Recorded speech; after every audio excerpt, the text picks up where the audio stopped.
Hey, it's Paige Lene. Hello if you're new and welcome back if you're subscribed. Today we're going to talk about sewing essentials. Everything you need to begin sewing or things that you may need to add to your list. So I've gathered a list of my favorite products that I use when I sew. A lot of these are very essential. I will put a star by everything in the video that you absolutely need to sew, that you cannot sew without.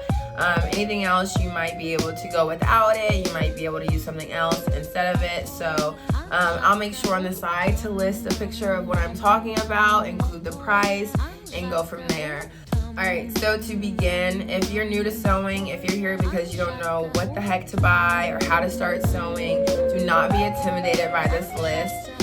Yes, I have about 19 items on here, but a lot of these things are very, very affordable. At JOANN's, you can always use a 50% off coupon there. Same with like Michael's, even Hobby Lobby.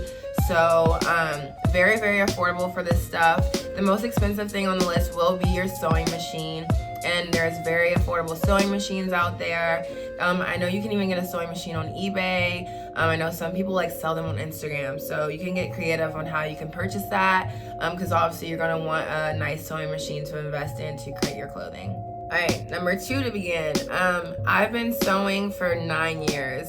I've literally been sewing since I was 13. So a lot of the stuff I accumulated over time. Some things I might have not used. Like for instance, I have on this list a clear ruler and then a clear curved ruler. I didn't even really know about a curved ruler until I got to college, and knowing what that is used for and how to make it and how to use it to make a sleeve pattern and all that stuff. So don't be intimidated. If you're learning, no problem. I will try and list out everything that I can so you guys can be educated on what this stuff is and how to use it. So also if I can get really technical, I'll try and include a video on how it works, like on this side or something, but we'll see, so no promises. So let's go ahead and get started. Okay, number 1 on my Sewing Essentials 101 list is the PAFF, I think that's how you say it, PFAFF 7570 sewing machine. I was given this sewing machine from my grandmother, so very, very fortunate. I started off with a SERGER, so I will list my sewing machine on this side when I'm talking about the PAFF that I currently use. But I started off with a SERGER, and I think SERGER is one of the most affordable sewing machines. I think I got my SERGER from JOANN's, and it was about $100. And this was when I was 13, so I'm sure you could even get a coupon now. I think they still range in that price. But yeah, I use a PAFF. I like it because I have embroidering on there too. So if you ever followed my Instagram or seen some of the work I do with embroidery, I do that on the machine. It's a separate piece that connects to that PAFF sewing machine. So I think if you're really invested in sewing and you're not a beginner, I think it's really smart to invest in a sewing machine that you can do embroidery as well, because you probably might want to work towards doing that one day. So yeah, I'll list the PAFF and I'll list the SERGER sewing machine for the beginners as well. So for all my beginners that are watching, if you're investing in a sewing machine, you really just need a straight stitch and be able to do a zigzag stitch. I'm going to talk about a serger next, and so a serger will finish your seams and will make it really nice and clean for you. But if you can't afford a serger right now, or that's just not in your price range, or just you don't want to do that right now, you can totally just get a regular sewing machine and finish your stitching with a zigzag stitch. So it's no problem. I would just focus on making sure it does a nice straight stitch and a nice zigzag stitch. Okay, so on to the serger. Like I said, the serger is something that's not really like heavily essential, but my serger is my life. Like, I just love sewing so much more because of the serger. It just makes everything so nice and pretty. Like, when you're sewing with a regular sewing machine, like, your sewing machine connects the clothes. It's what brings everything together. But then the serger, let me see, even with what I'm wearing right now, your serger is what cleans this up for you so nicely. Like, while you're sewing, it cuts off the fabric, so you gotta be careful. So I would suggest the serger if you're more advanced, because you could be sewing with your serger and it chops it off as you're sewing, and it could ruin your whole garment if you have it like underneath the needle, and it is a hot mess if you don't know how to work it. But if you do know how to work it and you feel like you're ready to try it, definitely invest in a serger. I'm not for sure how much this costs as well, because I was gifted my serger by my aunt. She gave me her serger. It's a baby lock. It is amazing. I've had to take it in for maintenance like 1 or 2 times. And you'll have to do that with sewing machines once you have them so long, and get the oil changed on them or something. I'm like, I didn't know this was a car. But yeah, the baby lock is amazing. A serger is really good. Like I said, clean edges. I also show, once I get to the thread, I'll show you the type of thread that a serger requires. But it's not that hard to thread it. If you guys have any questions on how to thread a serger versus sewing machine, I will definitely do a tutorial on that. Practice makes perfect, so a serger is definitely something that I consider essential. Okay, next on the list is a seam ripper. If you are going to sew, you need a seam ripper. There's no way around it. You can't sew without a seam ripper, because unless you're the most perfect seamstress ever, you will never need a seam ripper, and they even need one. So if I accidentally sewed my left arm onto, I don't know, the bottom of my hoodie that I was making, and I was tired sewing, and I, sewed this to this, that's why you need a seam ripper. You need to be able to take the seam apart, split it apart, and then put it back on where you want to put it. Or if your stitching is weird sometimes, you need to go out and pick it out and make it straight.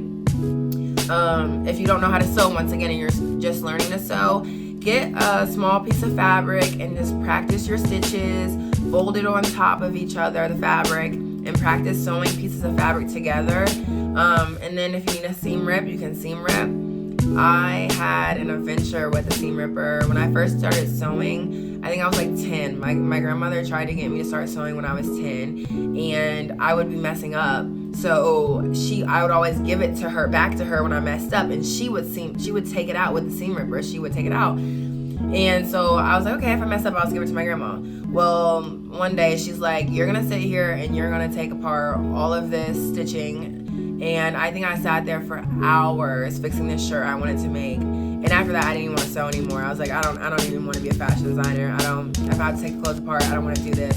But long story short, once you realize that you're using a seam ripper and then what that's for, it's kind of hell sometimes. It's kind of annoying, but you have to have it to sew. So that's like star, you need it. Next on our list, we have needles. I'm going to talk about a few different kinds of needles. So we're going to start off by your sewing machine needles. Now when you buy a sewing machine, it usually comes obviously with a needle in it already, and maybe a few extra ones. I'm not for sure, I haven't bought a machine in forever. But there's different types of needles.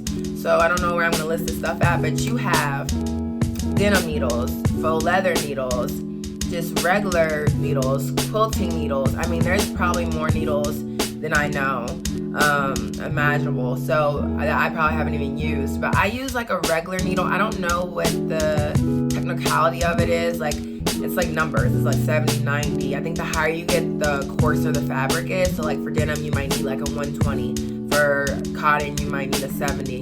Don't quote me on that, but I will include the type of needles you may need. I have like regular needles and then like hardcore needles. I don't really do anything that specific when I sew that I need any crazy kind of needles, but you do need a needle for your sewing machine. The next type of needles you're gonna need is your hand sewing needles. These needles are gonna be, they're gonna range in different sizes. So you can have big hand sewing needles, you can have smaller ones. I like to go for like just the normal ones that almost come in like the CVS package. Like if you need like an accidental, my dress broke, and you can go to CVS and pick up like, it has multiple needles. Those are the needles that I hand sew with, and it works perfectly for me. So I'll include a picture of that as well. And that's actually a pretty good kit for you to pick up at JOANN's, Walgreens, CVS if you just want to learn how to hand sew. Alright, the next type of needles you need are, well, you don't need these. It depends where you're at. If you're a beginner, you don't need them. I'm telling you, you don't need them. I didn't use them until college. But they're tailoring pins. So if you're going to drape on a mannequin, which I'll talk about a mannequin dress form later, you need to pin the fabric into the mannequin. And when you have the ballpoint needles, It's a little more difficult when you're trying to pivot the fabric and lay it right. It lays really smooth when you use these tailoring needles because they don't have a top, which is scary if you're working on carpet, because if you drop the needle, obviously it's going to be impossible for you to find. So the saying, finding a needle in a haystack, I found a lot of needles in my foot because of that. So please be careful. Definitely like have something laid down if it's easier for you to do that, to find the needles, or just make sure you vacuum because it can be very dangerous. Disclaimer. The last type of needles I'm going to talk about, I kind of just mentioned them, was the ballpoint. I think that's what they're called. Don't judge me on this. Everything's in my head. But they have the balls on the ends of the needles. It's just your regular needles that people use to join your fabric together, to hold your fabric in place before you sew. And then also I will include a tomato. So a sewing tomato is it looks like a tomato, but it's like this cushion, so it's like a pillow. And there's some that you can put on your wrist that when people are sewing, you just stick the pins right back on your wrist in the tomato and it sits on there like a little corsage. That's a good analogy. So yeah, that's very essential. If not, get a magnet. I didn't have that on my list, but a tomato or a magnet would work, because the pins, if you're just like sewing, you can just drag the magnet and it will pick up all the pins. So definitely need that. Okay, we're done talking about needles. On to the next. So now we're going to talk all about rulers and measuring tapes. So what you need, definitely, star, is a measuring tape, just a regular body measuring tape that you can wrap around your body, or maybe your client's body, or even your mannequin, so you know how to size things. Now, if you're a beginner and you're using patterns, maybe you can use a clear ruler, you can use a body tape ruler. When you're using a pattern, you don't really need too much of a ruler because everything is kind of like cut. It's kind of like a recipe, you know what you're doing already. But if you're more advanced and you're doing more of draping and pattern making, you're gonna definitely need to have your body measuring tape so you can measure your client and know their arm is 28 inches or this other person's arm is 25 or anything like that. So you definitely need a body measuring tape. Next, you need a clear ruler. And why I say clear very specifically, because you can lay it on top of the fabric and see if it's straight. You can just like see everything. So definitely need a clear, straight ruler. It's very helpful when you're marking on your fabric to see everything. So that's gonna be starred, essential. Now the next thing that I didn't star, but I think is very helpful, is a clear curved ruler. So this is the product that I was saying that I didn't really know about it until I got to college, but it's been very helpful, especially when you're doing sleeves or you're making skirts, because our bodies aren't straight up and down like a ruler. We have curves to our body, so a curved ruler definitely is nice to put down the fabric to emulate a person's body. So maybe that is a star. Maybe I'm naming it as essential. I didn't use it until college. I kind of you can kind of finesse and turn your straight ruler, but a curved ruler just makes it so much easier. So why make life harder for an extra $6 to $7? I think it costs. Okay, last thing for the ruler segment, a sewing gauge. Now, I don't use this as much as I feel like I should. I don't know, they use it a lot in college, I guess, but it's a little tiny ruler. It's, I forget how many feet it is. It may be, I don't even want to say, but it's like this big, and it's more for like your seams. So if you're doing something that's like a 1/2 inch or 3/8 of an inch, you can count the tick marks on the seam gauge, and that's very, very helpful, because I used to watch a lot of stuff on YouTube, and they'd be like 3/8 of an inch and da-da-da of an inch, and I'm like, what the heck is this? Like, how am I supposed to know all this? And that ruler helps out a lot for that. So that is helpful, I guess, to count the little ticks, or else you're gonna have to count it like on your big ruler. So I'll include that in there. So that is the end of our ruler segment. Okay, on to the next. All right, so now we're going to talk about thread. The first kind of thread you need is just basic sewing thread that you can put in your sewing machine. Whatever you put on top of your sewing machine is going to be the same thread that you put in your bobbin, unless you're trying to do something cool to where you want your top thread to be black and your underneath you want it to be white, but no one really sees that unless it's a reversible So yeah, that's just a pretty easy thread. Those are usually like $3.99 for a roll of thread, and it lasts you a pretty good time, or oh my god, a pretty long time. Not a pretty good time, but you're gonna have a pretty good time while sewing. Next, we're gonna talk about serger thread. So the serger thread comes in this big spool. You can get a wide range of colors. Same with the regular thread too. You can get literally almost every color. But the serger thread is only essential if you have a serger. You don't need it if you have a regular sewing machine. So those go hand in hand. You need 4 because the serger, instead of just having 1 thread on top and 1 thread on the bottom, it's 4 different spools. So I forget how they all come together. Like 2 is the actual on top and maybe 2 is the bottom or something when it's sewing. But yes, you do need that if you have a serger of any kind. Next we have, what do we have? Oh, we've gotten really far down the list. We're already down here. So see, we're almost done. Next we have sewing chalk or a pen or some type of marker. So when you sew and you're marking on your fabric, like I just did a faux leather outfit for a client, and you can't mark on that or it's going to be left on the fabric or you're going to see it, so you have to be careful. So I couldn't even use pins with that because it wouldn't go into the fabric, so that's a different situation. But with the sewing chalk, usually you'll be able to press it off with your iron or just wipe it off. So the chalk is really nice because you can mark whatever you want. You know, sometimes I write a F on the front of my fabric so I know that's the front of the shirt, or you know, I might write a little S so I know it's the sleeve. Or if you're marking your seams or your darts or anything, tracing, the chalk is amazing. Sometimes I'm bad and I use a colored pencil just because I don't feel like grabbing chalk, and like I know exactly where it's gonna go and I'm just marking it a little bit. So definitely need something to mark with. Next, you gotta have scissors. Now, please, if you don't listen to anything else in this video, you have to have 2 different types of scissors.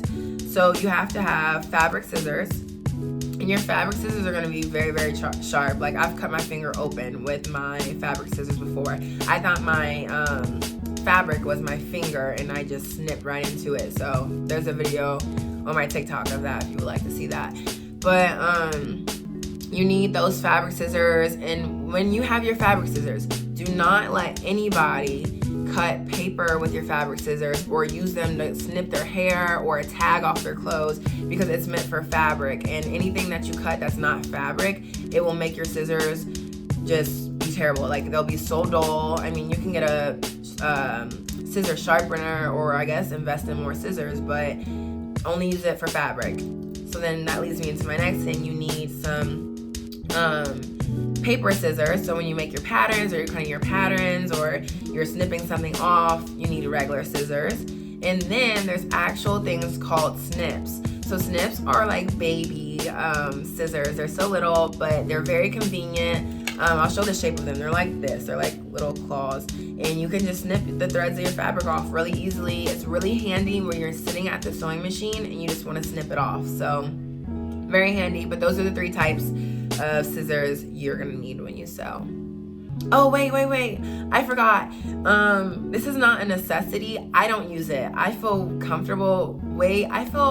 comfortable using scissors. But like everybody on TikTok, I always see using a rotary cutter. Like, so, you know, if you have your fabric, it literally looks like a pizza cutter. And for some reason, I feel like I have a steady wrist, but I don't like rotary cutters. I like being able to like snip and go around. So I guess it's nice if you're sewing or if you're cutting in a straight line, but I don't have one. Well, I do, but it's dull and I don't use it. So I don't use it. But if you want to try a rotary cutter versus scissors, be my guest. So I don't have it marked as essential, but it could be essential to somebody else. So, okay, so the next thing you're gonna need, I put this as essential. I've always had one, so it's really essential to me. But I know people that just sew on their table, or you know, that cut things on their table. It's a cutting board. So they're plastic, I think they're just plastic. You can get them from JOANN's. Once again, use that 50% off coupon. So if you haven't done anything, go ahead and sign up for JOANN's. It's not an ad, but sign up for JOANN's like email subscriptions, and you can log onto their app, and every time you go in the store, you'll get like 40 to 50% off on their coupons. It's really helpful. I think it's like per item, and then sometimes they have 20% off your whole total. So it's honestly, if you're a seamstress or you're a creative, it's very helpful to have the app because you save so much money. Yeah, cutting board is very essential to me. You lay your fabric out on it and it just gives you something stiff to cut on, because if not, if you're laying your fabric on like carpet or something, you know, you can end up cutting that or it gets stuck. So get a cutting board. Okay, I think we have made it to the last product on my list. I might have missed something. I'm gonna go through, but this might be the last one. I saved the best for the last. But a sewing form or a body mannequin, very essential to me. I didn't start using one until last year. I mean, I've been in school for 4 years, so there's always been mannequins at school, but we didn't learn how to pattern make until our 2nd year of school, and then we just started draping at the beginning of this year. But thanks to COVID-19, that semester got cut in half for me, and that was like the most fun thing I've ever done at school was draping. And so when you drape, you need a mannequin, and I just think it makes sewing like 10 times easier. Well, for me, because when I started sewing, I was the type of person that would like take hoodies out of my room and like trace them on the fabric and then make a hoodie. Or if I had a crop top I liked, I would lay on the ground and trace it. So to me, that's what draping is, kind of like, you know, you're taking fabric, you're pinning it, you're making what you want to make, and then you're stitching it up. So a mannequin is very essential in that way to me. When you're doing pattern making and stuff, you don't really need a mannequin unless you're just fitting it. Or if you have patterns from the store, you don't really need a mannequin. So if you're a beginner, don't worry about a mannequin. They are kind of expensive. I'm gonna let you guys know a hack. I don't know if this is the best to say, but I actually have used dress forms. So like an actual mannequin, not a sewing dress form that they like would use in the store, because like it's the same shape as the body. As long as it has foam on the inside, to me it's fine. I mean, I've had garments that come out beautifully that I haven't used an actual dress form for, because like there are some expensive dress forms, like $500. So I mean, you don't need it if you don't need it. But if you want to get into draping and using a mannequin and trying to put fabric on a mannequin, be my guest. What I was going to talk about.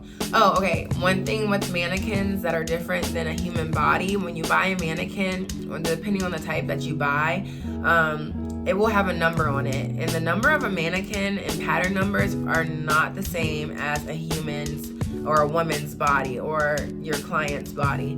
So, for instance, like my mannequin at school, I think is a size 6.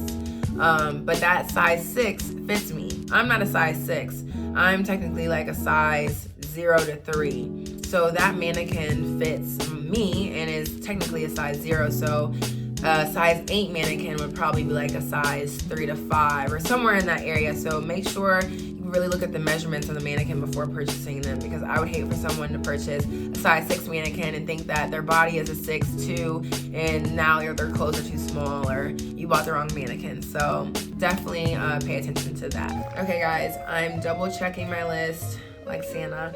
Happy holidays. We're in December. I hope that I have time to make something cool for the holidays to show you guys on YouTube or do some type of tutorial. Yeah, let me know what you guys want to see or what would be helpful for beginners, maybe intermediates, and then the advanced. So it's kind of hard to record while I'm sewing. I'm in my zone, but I really do want to try and include videos and tutorials that would be helpful for you guys, because that's how I learned how to sew. So let me know how I can help. I hope this video was helpful to you all. I hope that you saw there's some products that you may need. There's products that you already have. Do not forget to use your coupon. Don't forget to follow me on Instagram and TikTok, as I will have different posts on there. Maybe styling tips, how I wear the stuff I wear, or just sewing tutorials. But subscribe if you already haven't subscribed, and I'll be back with more. Much love.